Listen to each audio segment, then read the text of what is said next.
Introducción, ¿por qué no nos platicas? Este libro se publicó en una forma distinta hace 22 años, con una colección, hay algunas historietas que se repiten, añadiste, han pasado 22 años, y fue un libro que hay un texto de Luis Humberto Croswell que lo explica, que muchos autores, muchos seguidores de la historia pedían, y era un secreto a voces, que esto era una obra muy interesante, y pues finalmente lo pudiste volver a publicar, y aquí lo tenemos. Entonces, platícanos un poco el origen, para empezar por ahí, ¿no? ¿Cómo empieza esta colección?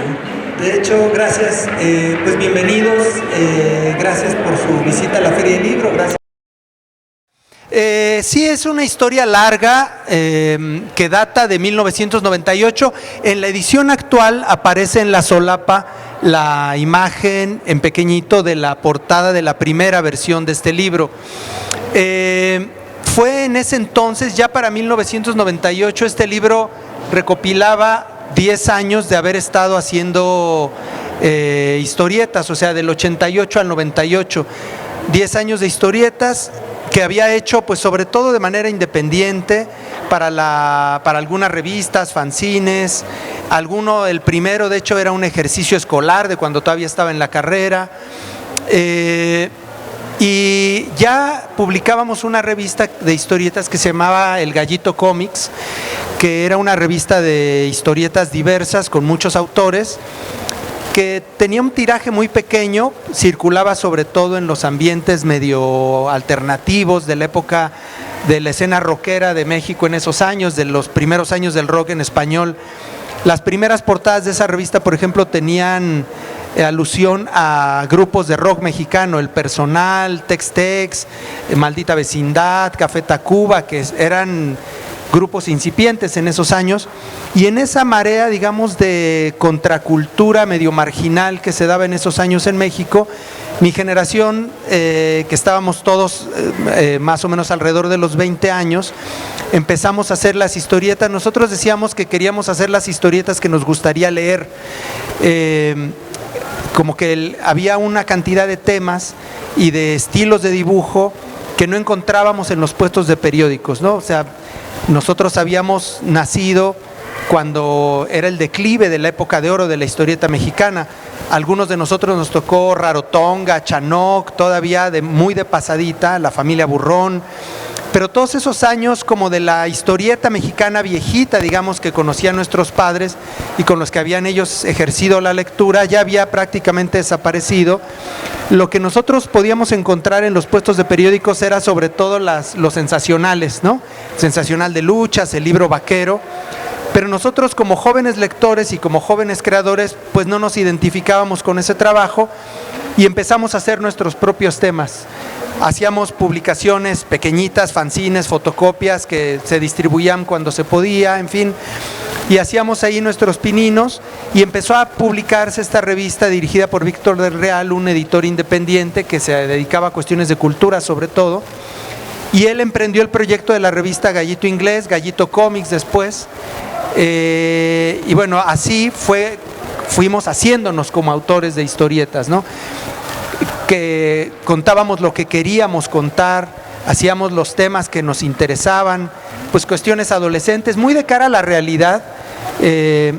No nos interesaba el cartón político, pero todos habíamos crecido viendo cartón político, Helio Flores, Naranjo, todos estábamos muy influenciados por Rius. También a ti te tocó todavía Rius, ¿no, Octavio? Pero por supuesto, muy lo que me tocó en el CCH, beberme todo lo que había en el CCH Oriente de Rius. Claro, entonces Rius nos formó políticamente, nos formó como lectores y en alguna medida nos formó como autores también, ¿no?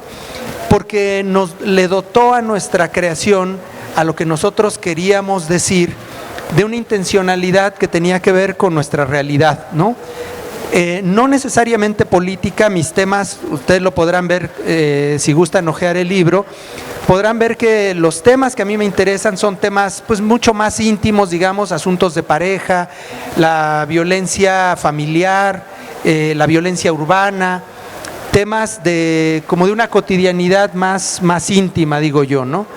Entonces, pues eso eso fue el semillero un poco de los temas y del contexto en el cual empecé a formarme como dibujante, como autor de historietas, y mi trabajo mientras tanto fue hacer ilustraciones para revistas, para editoriales, carteles de diferentes cosas, portadas de libro, en fin, pues como trabajador independiente uno como dibujante hace siempre un poco de todo, ¿no? Entonces, digamos que eso fue ahí, se concretó el primer volumen.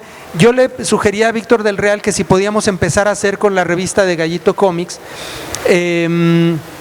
libros temáticos de cada uno de nosotros, o sea, con todo lo que ya habíamos publicado en la revista, que se juntaran los negativos y armáramos un libro de autor, ¿no? Con el recopilado de cada uno de ellos. Como que no le interesó la idea, pero entonces yo me puse a juntar dinero con la familia y ahorrando yo de la chamba, y salió esa primera versión del libro. Pero eran 1000 ejemplares, o sea, una vacilada, ¿no? 1000 ejemplares no son nada. Se acabaron muy pronto, muchos se perdieron allí en la distribución. Y es hasta, pues, ¿qué? 30 años después, más o menos, que 98, 2008, 2018, sí, como 20 años después, que con estos cuates de Pura Pinche Fortaleza Comics, que son un sello independiente, pues decidimos, me acerqué yo a ellos, les propuse la posibilidad de la reedición, y pues se animaron, así que así sale la segunda edición, ¿no? La reedición 20 años después.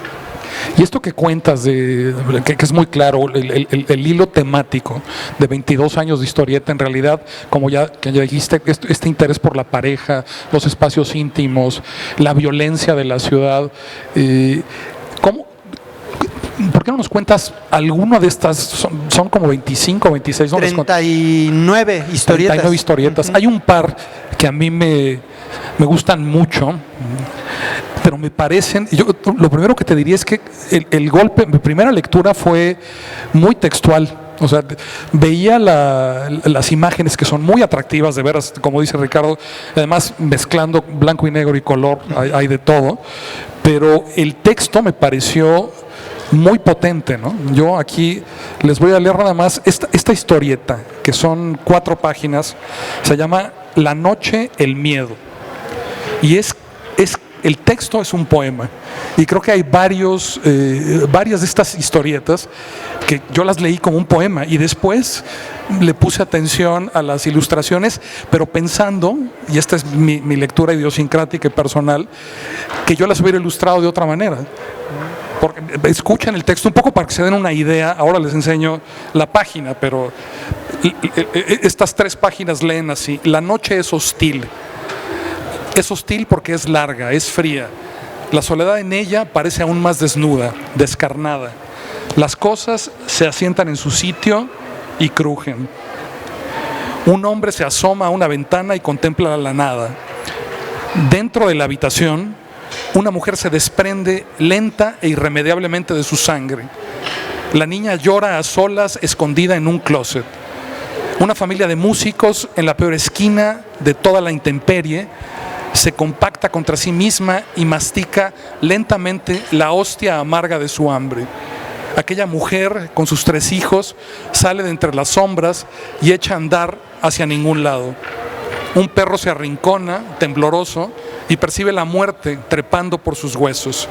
En tanto, en una celda helada, el hombre escucha a través de su negra capucha de hule unos pasos que se aproximan inexorablemente por el pasillo. Comienza a llover. Y en los delirios de un joven arropado de angustias hay monstruos que en un vacío infinito gritan. La noche es cruel, es hostil, recién ha comenzado y anda lento. El texto es precioso y es tuyo. Por ejemplo, esta historia en concreto, ¿cómo nace? ¿Escribiste el texto, tuviste las imágenes y luego hiciste el texto? Pues prácticamente todas las historietas de las que yo soy el autor, como en este caso del texto y de la imagen, surgen primero como una idea temática, más bien, ¿no? En este caso la noche como el momento del día que para mí encarna todas esas cuestiones que expreso ahí en esas frases, ¿no? La noche para mí en ese sentido es como un sentimiento. que expreso a través de las diferentes situaciones, de las diferentes viñetas literarias, digamos, o textuales que hay, ¿no? Entonces, es ante todo un tema. Por lo general, eso es lo que la semilla inicial de la cual va brotando y germinando. Las frases que luego ya voy a ir construyendo como texto, y en un tercer momento las imágenes. O sea, ya una vez que está escrito el texto, pienso en qué imágenes van a ser las que acompañen esas palabras. Es muy importante que en la historieta, sobre todo en la historieta actual, las imágenes no se limiten a reproducir lo que ya dicen las palabras, ¿no? Las imágenes no tienen que repetir lo que dicen las palabras. Entonces, procuro dejar en las palabras solo aquellas que son tan poderosas y tan evocadoras y tan fuertes en su contenido, digamos, emocional, que prácticamente no haya manera de representarlas con imágenes. De tal manera que la imagen que acompañe esa palabra o profundice ese sentimiento o incluso lo redirija hacia otra forma de ese sentimiento. Entonces, para mí es muy importante que la palabra y la imagen expresan cada una emociones que pueden ser complementarias pero distintas, en el sentido de que las palabras tienen un poder único que solo las palabras tienen, y la idea es que las imágenes tengan ese poder que solo la imagen tiene, ¿no? Entonces, sobre todo, como yo creo que ocurre con todas las creaciones, sea pintura, obra de teatro, novela, un guión de cine, yo creo que ante todo tiene que ser algo que sea tan fuerte, que nos resuena tan fuerte a nosotros en lo personal, de manera tan intensa, que necesitamos expresarlo, ¿no? Entonces, en este caso, la idea de la noche y todas estas imágenes, para mí era toda la hostilidad que puede representar el momento del día en el que la mayoría duerme, pero hay gente que está viviendo sus peores tragedias en ese momento, ¿no? Que es lo que procuro representar allí. Entonces, pues es eso, ¿no? Una idea que surge, que entraña, por supuesto, una cantidad de sentimientos y de imágenes, de situaciones, y que luego me doy a la tarea de acompañar con dibujos, ¿no? Y luego, bueno, claro, ahorita estás hablando de cómo una imagen contradice, complementa, dialoga con el exacerba, texto. Pero luego como esto es experimental y es muy personal, el juego se va haciendo cada vez más complejo. Tienes una historia que también me encanta, México Año Cero, que está narrada en dos planos, ¿no? Si ven no sé si alcanzan a ver, en la parte de abajo de la página hay una tira con una historia, y el resto de la página va contando una historia, pero también a dos voces, ¿no? Una pareja que se está dejando y estás viendo el punto de vista de él y el punto de vista de ella. Entonces, casi que podrías decir que está narrada para mí en tres planos, no en dos, ¿no? Claro. Y es súper interesante ver la página, ver el diálogo entre las dos historias y luego el diálogo entre las dos historias de la parte superior. Una historia como esta, por ejemplo, ¿cómo la imaginas? ¿Cómo se desarrolla? ¿Y cómo decides llegar a una estructura tan compleja como esta, no? Pues aquí en el libro además está toda mi vida de los últimos 30 años, o por lo menos momentos muy significativos, y esa, por supuesto, pues es una separación mía, ¿no? Entonces, lo que yo quería allí, pues aparte de conjurar un poco la historia personal que estaba yo viviendo, pues era representar también como los estados de ánimo, ¿no? O sea, para mí es muy importante lo que quiero que transmita en términos sentimentales la historia, ¿no? Entonces, una ruptura para mí en ese contexto estaba acompañada, o quería que fuera además acompañada, para reforzar la sensación de pérdida y de final e inicio, porque cada final es un inicio, ¿no? Entonces, en la historia, en esa pequeña historia, que son 6 páginas, pues hay un bebé que muere en manos de una mujer que está pidiendo dinero en la calle, hay una pareja de gays, de los cuales uno fue a visitar a un amigo que está enfermo de SIDA en el hospital, y está la pareja, digamos, en la que transcurre la historia principal, que se están separando, ella está terminando con él. Entonces, Para mí, ahora que hablas como de la complejidad de la historia, en realidad es como poner juntas una serie de situaciones que tienen el mismo eje conductor. Algo que termina, algo que da miedo o algo que termina mal, pero que finalmente da paso a algo que va a continuar, ¿no? O sea, a pesar de que el bebé muere en manos de la señora que lo tiene en sus brazos en la calle, pues la mujer sigue viva, la pareja de hombres, pues no sabemos qué vaya a ocurrir con ellos, la pareja principal se separa, pues, pero finalmente cada uno agarra su camino.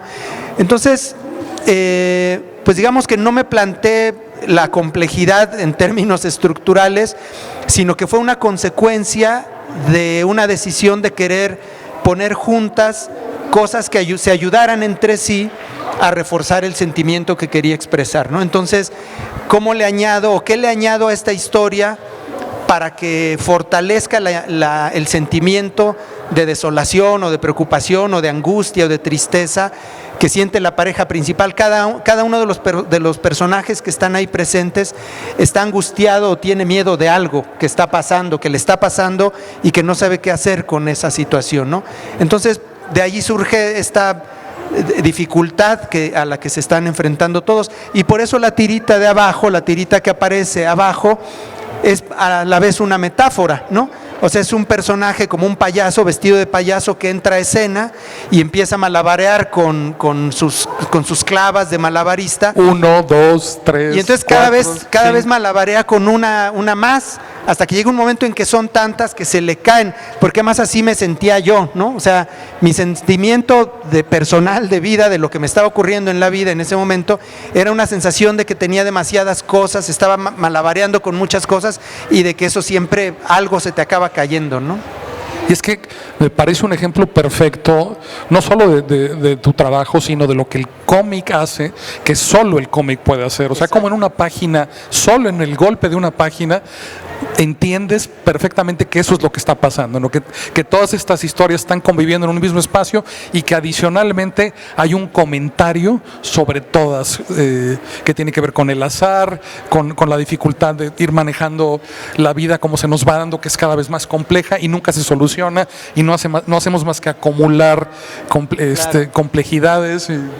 Y algo muy importante de la historieta, y lo saben todos los que han leído historieta, que es todo mundo, es que la historieta tiene la capacidad y demanda del lector algo que no tienen las palabras, que es completar las partes de la historia que no están contadas, ¿no? Por eso los teóricos de la historieta hablan mucho de la importancia que tiene en una historieta el espacio en blanco entre viñeta y viñeta, ¿no? Este carrilito blanco que hay entre cuadrito y cuadrito, en realidad es lo que el lector le pone de extra, ¿no?, a la narración. Un libro tiene que decirnos todo con palabras y nosotros tenemos que ir entendiéndole, ¿no?, a fuerzas. Y a una historieta también, pero a la historieta tenemos que estarle complementando todo el tiempo lo que el dibujo. En cada viñeta hay un salto en la historia. Vemos a un personaje que está saliendo de su casa, por ejemplo, y de repente lo vemos ya subido en el camión, ¿no? Entonces, lo que pasó en ese espacio, el cerebro lo completa, ¿no? Y eso, por ejemplo, es una de las cosas que solo la historieta tiene. Esta capacidad de demandar del lector un complemento en la narración que puede, a veces pasa un año o mucho tiempo entre viñeta y viñeta, y el lector tiene que entender eso, y la literatura que utiliza solo palabras tiene que explicárselo nítidamente, explícitamente al lector. Y la historieta en ese sentido pues es un lenguaje que tiene unas características personales que nos permiten hacer ejercicios narrativos pues bien maravillosos para mí, ¿no? Porque podemos precisamente apelar a historias que incluso son mudas. El fragmento del malabarista, del payaso que se le caen las clavas, pues ni siquiera tiene palabras. Ese solo transmite un sentimiento en el lector, una idea de, no, pues este pobre cuate se le hizo bolas el engrudo y se le echó todo a perder, pues porque trató de abarcar más de lo que quería, ¿no? Que si uno lo lee acompañado de la historia que está viendo arriba, pues entiende cuál es la intencionalidad que tiene una historia en relación a la otra, ¿no?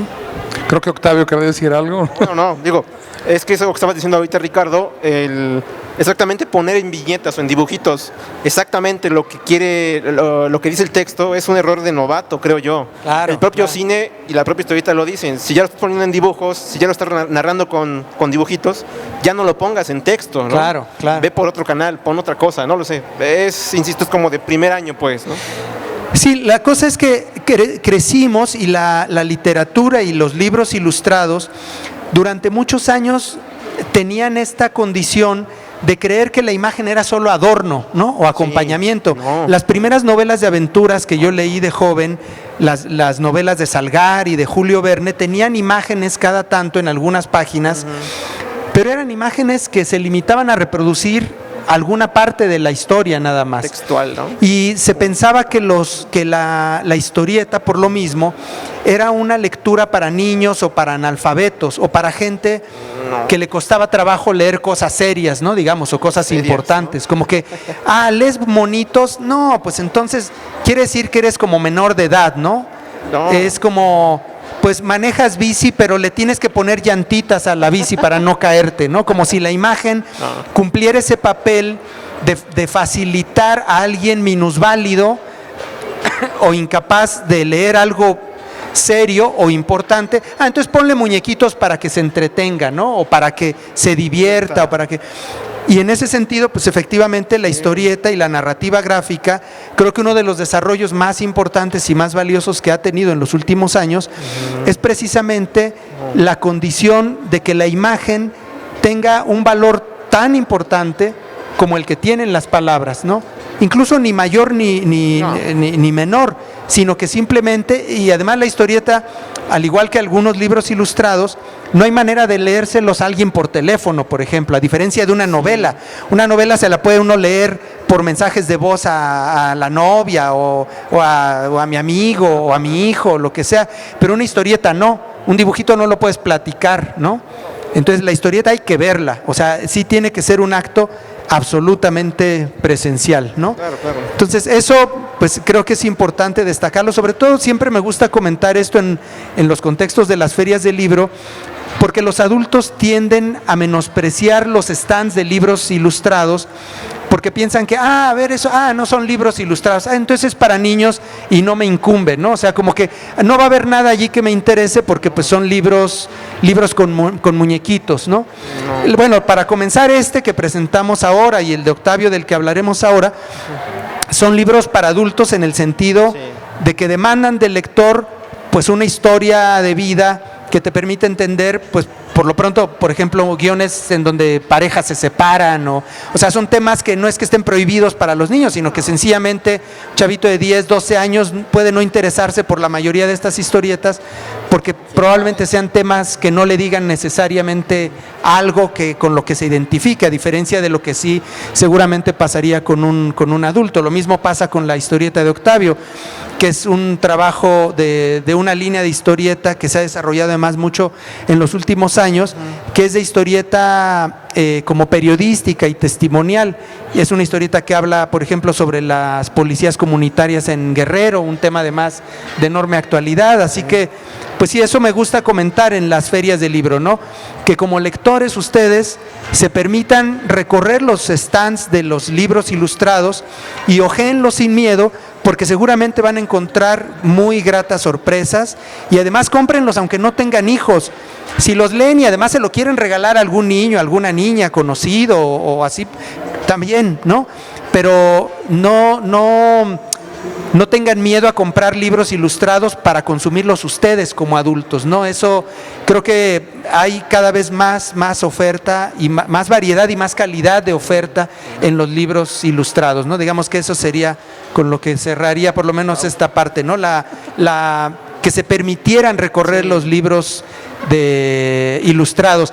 En particular, bueno, porque además es la que considero mi casa editorial, el Fondo de Cultura, la colección de libros de literatura infantil y juvenil que posee el Fondo de Cultura Económica, aparte de tener unos precios muy accesibles, tiene una calidad de contenido, de imagen y de contenido literario extraordinarios. La colección de libros ilustrados a la orilla del viento del Fondo de Cultura Económica Económica, es uno de los acervos más serios y de mayor calidad de las editoriales de nuestro país, ¿no? También ahora empezó a publicar novela gráfica. Esta es una versión de una novela policíaca mexicana, la que inauguró el género negro, el género policíaco en nuestro país, que fue El complot mongol, de Rafael Bernal, y esta es la versión en historieta que se coeditó entre Fondo de Cultura Económica y la editorial Planeta, Joaquín Mortiz, pero la colección popular novela gráfica, que es de reciente aparición de la nueva administración del Fondo de Cultura Económica, pues se las recomiendo muchísimo también, porque son, sobre todo ahorita, algunos clásicos que se están empezando a publicar, están en el lado de por acá, en la mesa del Fondo de Cultura Económica, y pues vale mucho la pena también. Y pues me gustaría darle la palabra a Octavio para que nos cuente cómo ves de su proyecto, de que nos platiques un poco cómo surge este libro de Nuestros derechos serán justicia. Gracias. Que además antes tenía otro título, que a mí me gustaba más. ¿Cómo se llamaba? Me estaban entrenando como un pinche sicario, pero bueno, ahí puede que regrese, puede que no el título. Yo no sé, no le he puesto al amarillismo en los títulos, o que sean ese tipo de títulos como que golpean, Claro. pero que pueden vender muy bien a lo mejor, no lo sé. Aún está por verse, pero bueno, oficialmente esta edición, gracias, se llama así, Nuestros derechos serán justicia. Gracias pues a la invitación de Ricardo, a la invitación del resto de la brigada, y pues me da mucho gusto después de este encierro de mucho tiempo reinaugurar actividades públicas aquí en Iztapalapa, en Más mi en casa, tu tierra natal. por casi 27 años. Bueno, el tema pues es Nuestros derechos serán justicia, es una recopilación. No se nota que es una recopilación, he tratado de que no se noten las costuras, de que es una adaptación de muchas notas periodísticas de periodistas de veras, Pepe Reveles, Rafael Rodríguez Castañeda, Blanche Petrich, Sósimo Camacho. Y básicamente surge por mi incapacidad yo no soy escritor de cómics. Lo que hago aquí es adaptar esas notas y darle más o menos una forma de narrativa, ¿no? Dibujo más o menos desde hace un tiempo y le pongo dibujos a esas notas, y eso es el resultado de casi 6 años de investigación, trabajo, pausas en este trabajo, ¿no? Básicamente el fenómeno de la policía comunitaria de Guerrero, desde que me enteré por noticiarios y por canales como Canal 6 de Julio, básicamente por sus notas y por sus trabajos, acerca de este fenómeno, ¿no? Gente que se está armando y defendiéndose de delincuentes cerca de su casa o de sus poblados, ¿no? Aquí podría sonar raro, pues, no en las ciudades, pues, pero en la Sierra de Guerrero, en la zona de costa o en Tierra Caliente, pues no es tan raro, ¿no? Y no está tan lejos de aquí. Entonces, a grandes rasgos, lo que cuento ahí es el estado de guerra tal cual, de guerra de baja intensidad o de guerra tal cual, con desplazados, con desaparecidos, con muertos, con despojo de tierra que hay en Guerrero y que es una realidad al día de hoy, ¿no? Esto que les vengo a presentar hoy es una cápsula de tiempo de hace 10 años más o menos, ¿no? Justamente cuando estaba, creo que lo peor del delirio de esta guerra contra el narcotráfico, es cuando más se recrudece, más la gente se preocupa y se organiza para hacer algo, y peor se pone la cosa pues en Guerrero, en varias de las cabeceras municipales, pues, ¿no?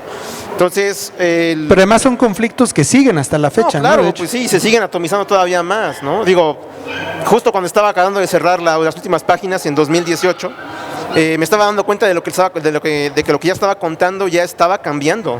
Entonces digo, ahí hay una gran bronca de tomar como tema un tema que no se ha concluido, para un libro que puede tardar mucho tiempo en realizarse, ¿no? Porque puede que cuando lo termines ya haya cambiado la cosa completamente, ¿no? Entonces, bueno, ahí traten de hacer historias, si les van a hacer algún día o contarlas, sobre historias que ya se concluyeron, porque esto sigue en desarrollo, desafortunadamente y por desgracia, ¿no? Me gustaría, dime. Quiero comentarles que, de hecho, la historieta testimonial, periodística, es uno de los géneros de la historieta que más se han desarrollado. Y te preguntaría a ti, Octavio, ¿cómo decidiste irte por esta línea, ¿no? Del tema, porque además es una forma de hacer política también, ¿no? Pues sí, te significa. Digo, decidirme básicamente es porque primero nadie estaba contando algo como esto en formato de cómic, primero. Trabajos documentales hay pocos, insisto, Canal 6 de Julio, Montaña Tlachinolan, este centro de derechos humanos, ha sacado un par de materiales también, pero muy, muy pequeñitos y de muy poco alcance, pues, más allá de, ahora ya con YouTube, pues, pero antes de YouTube era dificilísimo acceder a esto, ¿no? Entonces, bueno, creo que esto, el cómic como tal, funciona, como decías, para que lo pueda leer más gente sin necesidad de una plataforma tecnológica como un teléfono o una computadora, o ni siquiera en una feria de libro, pues. Es mucho más sencillo acceder, me parece todavía, en regiones del país, concretamente pues de Guerrero precisamente, acceder con cómics o con novelas gráficas o con materiales pues, que pueden ser accesibles más allá de los que la tecnología puede ofrecer hoy. Eso también me ha significado importante, me ha significado mucho para poder acceder o tomar este tema, ¿no? Y también que los monitos llegan a donde no llega la tele. Exactamente, y nadie lo está haciendo tampoco. Digo, hay comunidades en las que no hay energía eléctrica, ni tele, ni Netflix, ni internet. Claro. A duras penas puede haber teléfono. Claro. Entonces digo, creo que sigo reivindicando al cómic, a lo mejor estamos de acuerdo, ¿no? Como un buen vehículo para comunicar ideas. Claro. Ideas, o ya no digamos ideas, historias que entretengan, que emocionen, que aterroricen si tú quieres, que te hagan caer 2, 3, 20, Claro. Y que se están quedando esas historias por ahí, me parece que sin contar, frente a este vértigo de noticias cuando las hay, que caen un día y ese mismo día desaparecen y llega otra, y llega otra, y llega otra. Esto no. Esto creo que me parece que permite el cómic que estas historias se cuenten de forma más larga, quizás hasta más pausada, con otra amplitud, a otro ritmo, y que puedan tener otra retención, no digo que memorización, otro impacto, otra trascendencia en la memoria de quien lo lee.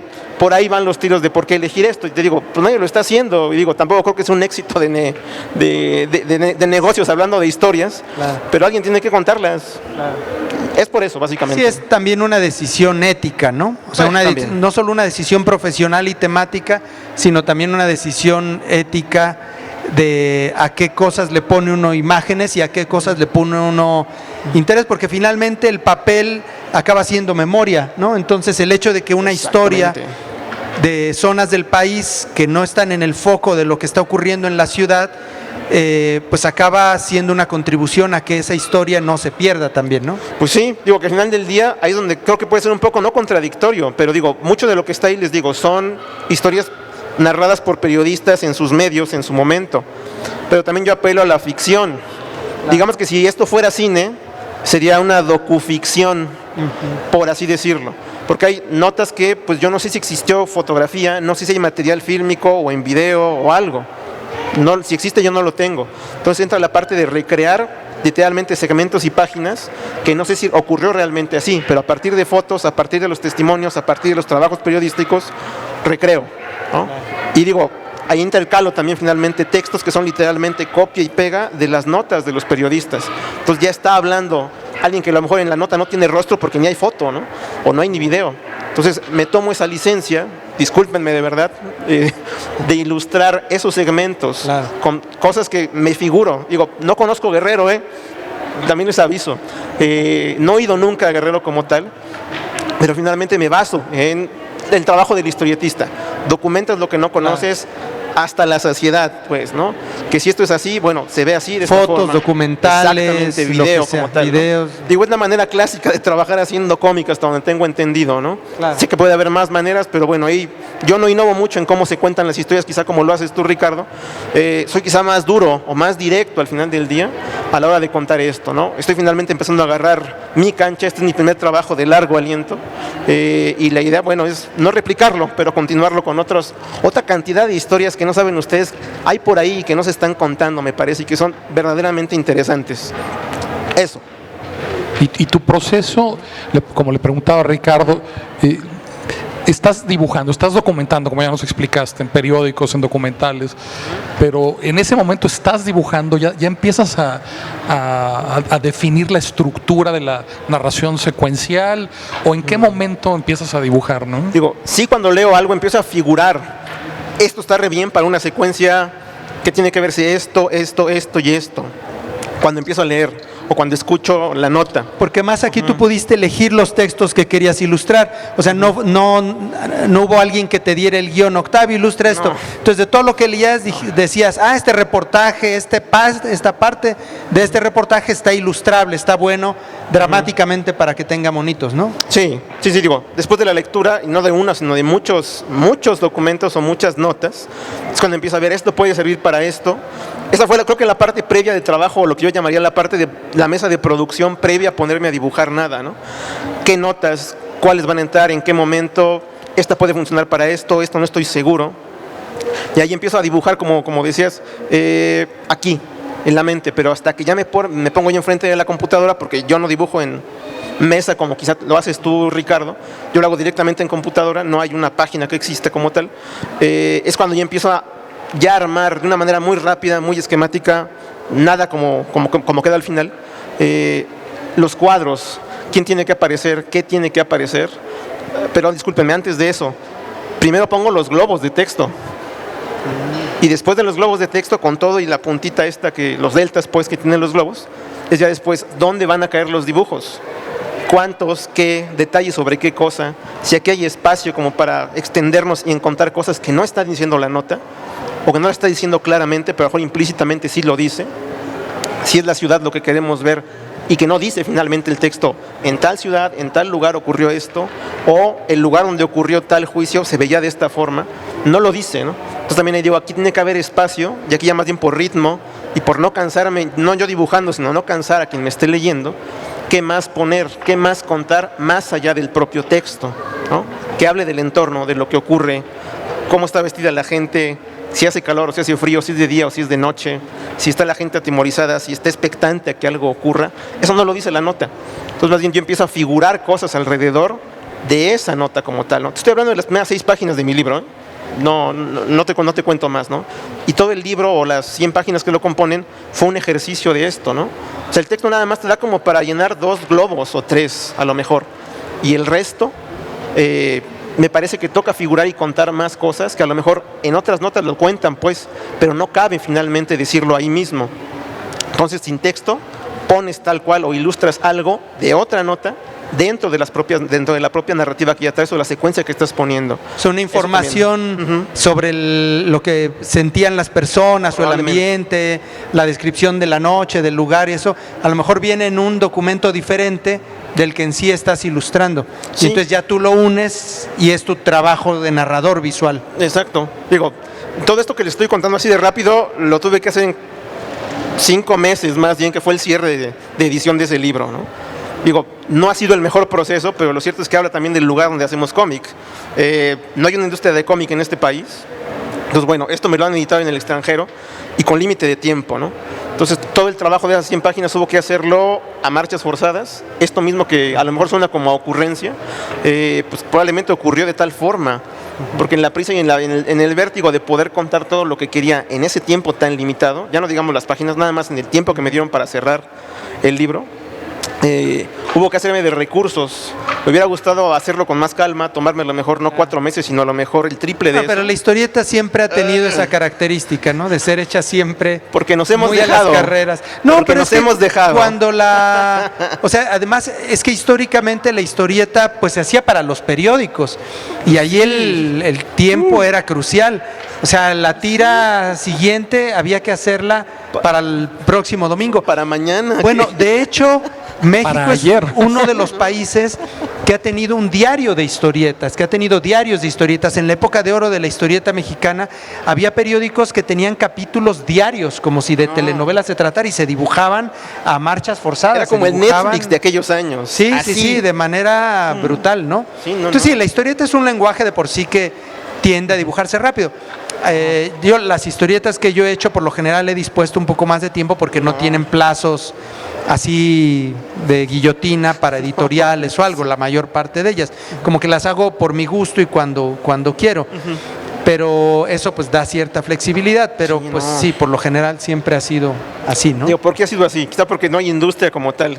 Una industria muchísimo más cercana Bueno, a los autores. No sé. la industria, países que tienen una industria como Japón que produce muchísimo manga, los japoneses, los artistas japoneses de historieta viven en unos horarios absolutamente Tremendos. estresantes, bestiales, de Tremendos. jornadas de trabajo de 16 horas incluso. O sea, la verdad la política laboral de los japoneses, sí muy exitosa y muy productiva, pero aniquilante de la dignidad y la de tranquilidad mental de los creadores. Digo, también en Estados Unidos, perdón, de Sí, momento en también. este ya acaba Creo de que ocurrir. son peores los japoneses, pero los gringos no cantan más las No quiere rancheras. reconocer una de las editoriales más mainstream o más importantes de Estados Unidos al sindicato de autores de cómic. Ya están en esas, digo, van mejor que nosotros definitivamente, pero bueno, están que no los quieren reconocer. Pero sigue siendo eso, la ausencia de derechos, precarización del trabajo, y literalmente jornadas bestiales de trabajo que digo, no pueden ser. Digo, es padre hacerlo, nos disfrutamos mucho, pero nos gustaría que nos trataran con un poquito más de consideración. La ventaja además de este trabajo autoral es que al menos son las decisiones creativas que nosotros tomamos, Sí, ¿no? eso sí. O sea, porque tenemos colegas que trabajan para la industria norteamericana o para otros lados y hacen pues el contenido que les mandan. Algunos les pagan muy bien, Sí.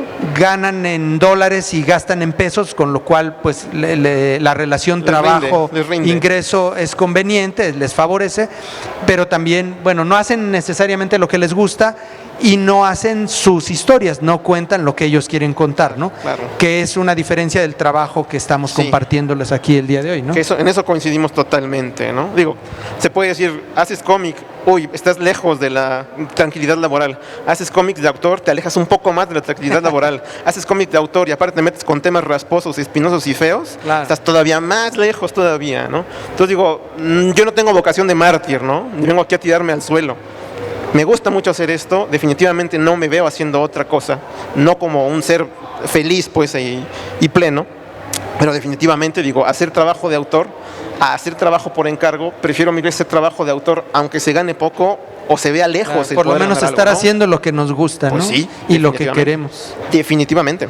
Pues espero que les quede claro, después de oír las voces de dos creadores aparentemente tan disímbolos, uno intimista, el otro casi periodístico, pero al final del día el medio es el mismo y los méritos y el viaje que representa darse la oportunidad de leer estos libros, de veras que vale la pena. Yo soy arquitecto y le comentaba a Ricardo antes de subir que en mi adolescencia leí muchísimos cómics, los cómics que se leían en los puestos de periódico en México, básicamente superhéroes y archis y cosas fantásticas, pero siempre como arquitecto, que era ya en ciernes en ese momento, la estructura siempre me llamó mucho la atención, cómo se organizaba esa información dentro de la página, dentro del arco de las 24 páginas de esos cómics de grapa, pero con los años fui descubriendo, y más ahora desde que estoy en la brigada, que la brigada, esto viene de Paco Taibo y como ya explicó Ricardo, pues también lo está aplicando como criterio a la editorial del Fondo de Cultura, que está incluyendo una línea específicamente dedicada a las creaciones gráficas, llamen las novelas gráficas, narraciones secuenciales, en fin, porque esto es algo específico que está evolucionando y que realmente es una experiencia que se parece a la literatura, que se parece al cine, pero que es singular y que de veras yo como apasionado de esto, Fuego Lento para mí fue, como les decía al principio, un gratísimo descubrimiento. Yo había leído El complot mongol, que de alguna manera es convencional en el sentido que es una adaptación guionizada de una novela que tiene los méritos de Ricardo, pues es cómo solucionar los arcos en las páginas, pero Fuego Lento me parece doblemente interesante porque es un espejo de Ricardo, pero también es un retrato de la posibilidad, de la promesa del cómic. Nos decía que lo comparaba con un poemario, pero también lo comparo con una especie de cañón de luz que dice, pues el cómic puede hacer todas estas cosas, ¿no? Y lo pueden experimentar en las 100 páginas que tiene este maravillosísimo libro, que por cierto solo tenemos 7 copias y que Ricardo nos va a decir ahora tiene un super paquete, porque además trajo camisetas. No tenemos el complot mongol porque está fuera de... ¿Agotado? Está bien, ¿no? Y aprovecho el micrófono para decir Fondo de Cultura haga una segunda edición. Esto tiene que salir en la colección popular. Va a salir el próximo año, ya me decía Ricardo. Sí, está por salir a finales de año, sale ya de imprenta un nuevo título de una historieta que hice de una adaptación de un cuento de John Steinbeck, de un relato de John Steinbeck, un escritor norteamericano que me gusta mucho, y es un título que va a salir en la colección popular novela gráfica.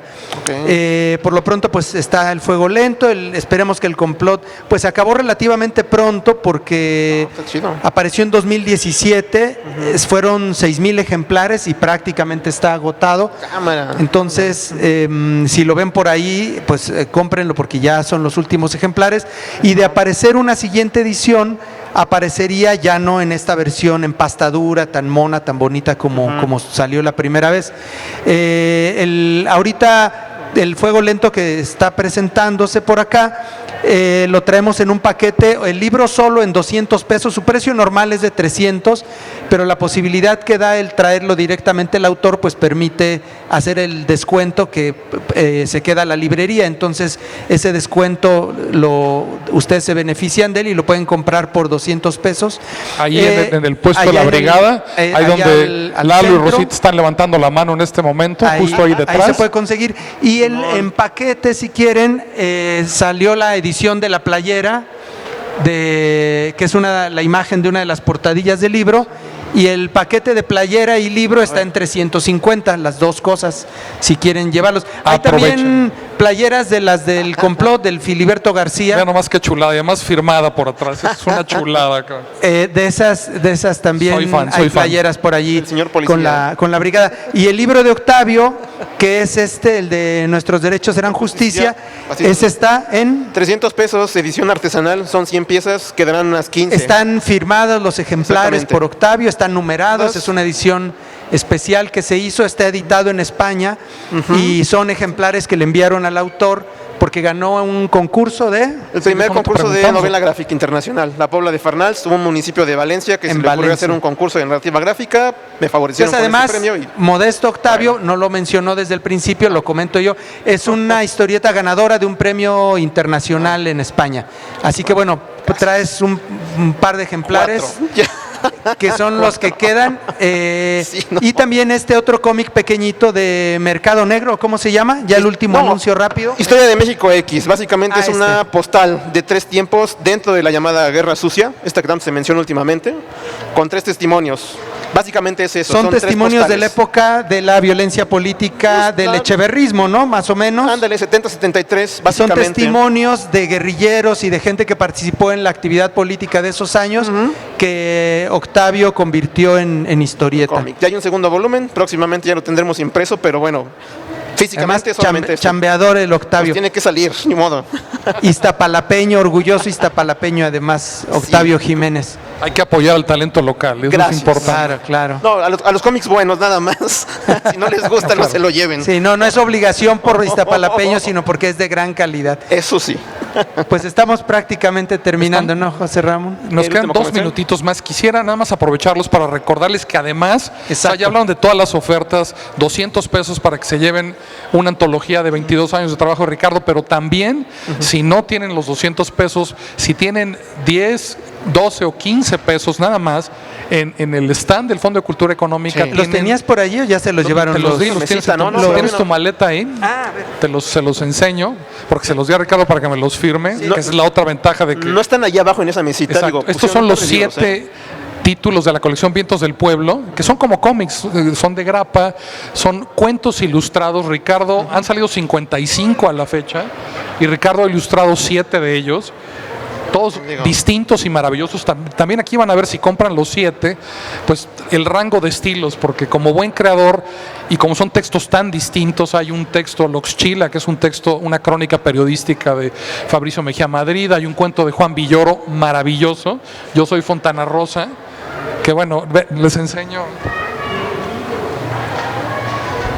Pone a Juan Villoro, lo dibuja a Ricardo en un equipo. El cuento incluye un equipo de fútbol en el que Villoro juega con Kafka, con Tolstoy, con autores, y es divertidísimo el cuento y está ilustrado maravillosamente. Entonces, pues si tienen nada más 12, 10, 15 pesos, pasen al puesto del Fondo de Cultura y de veras llévense alguno de estos trabajos de Ricardo, no se van a arrepentir, y pues búsquenlo.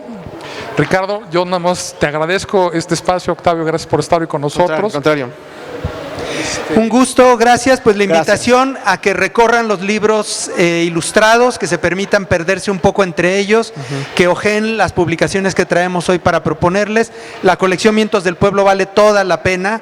Hay una infinidad de títulos. Yo he estado muy contento ilustrando los que me ha tocado ponerles imágenes. Le tengo especial cariño a este de Chaplin, que son 2 textos pequeñitos de un escritor peruano que era marxista y que escribió sobre las 2 primeras películas de Chaplin, y al cual no me pude resistir la tentación de proponerle a la editorial una historieta. Precisamente en una historietita de 2 páginas cuento yo un poco de quién estamos hablando, cuando hablamos de Mariátegui, ¿no? José Carlos Mariátegui era un escritor peruano, murió muy joven, marxista él, de una actividad política tremenda en sus pocos años que vivió, que pasó por este mundo, una vida de novela, y me parecía importante platicar en una pequeña historietita quién era José Carlos Mariátegui, para que se entendiera también un poco el sentido de los textos que había escrito él sobre Chaplin.